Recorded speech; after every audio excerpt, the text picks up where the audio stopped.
Saudi अरब के हवाले से मैं आपके सामने एक चीज़ रखता हूँ, वो ये है कि जिस तरह मैंने बात की, मैं मुसलसल कवर करूँ, मिडल ईस्ट को कवर करूँ।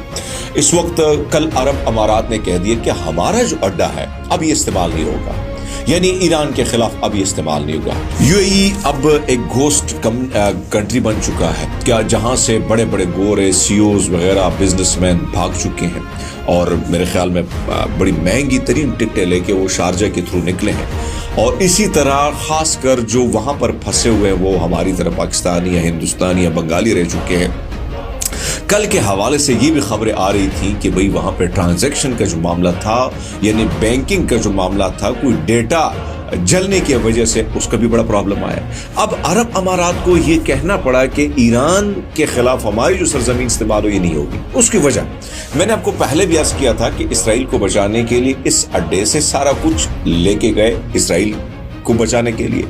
अब आपको पता है कि मामला ये है कि अरब दुनिया को ये पता चला कि जो अड्डे हमारे टैक्सेस से बने थे, हमारी सरजमीन पर बने थे, वो हमारी हिफाजत के लिए नहीं थे बल्कि किसी और के लिए थे।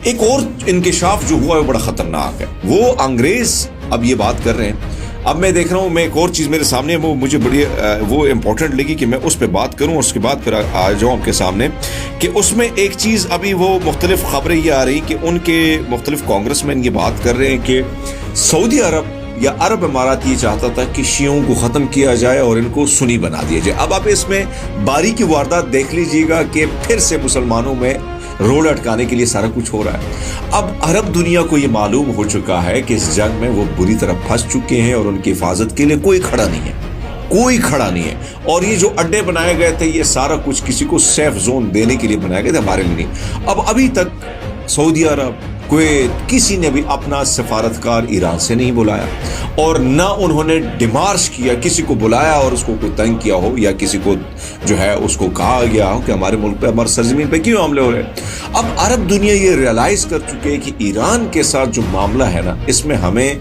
हमारी बीच में जो साजिश रचाई गई है वो इसराइल ने रचाई है, अमेरिका ने रचाई है। यही वजह है कि अब वो कहते हैं कि हमारी सरजमीन ईरान के खिलाफ इस्तेमाल। ये बहुत बड़ी स्टेटमेंट जो मैं दे रहा हूं आपके सामने, उससे आप अंदाजा लगा लें कि अरब दुनिया बिल्कुल खामोश हो गई है और वो कहीं ना कहीं रियलाइज कर चुके। और कल एक सहाफी ने कहा है कि अब जब उनको पता चलेगा कि अरामको पर किसने मिसाइल हमला किया तो उससे क्या होगा, अरब दुनिया को भी पता चलेगा कि उनका असल दुश्मन कौन है। और अभी मैं देख रहा था कि इसराइल के हवाले से जो रिपोर्ट आई है वो रिपोर्ट भी बड़ी भयानक किस्म की, उसमें कहा गया है कि भाई जानबूझकर इस किस्म की फिजा बनाई गई कि बिल्कुल सऊदी अरब को इतना कमजोर कर दिया जाए और हमारे मातहत कर दिया जाए।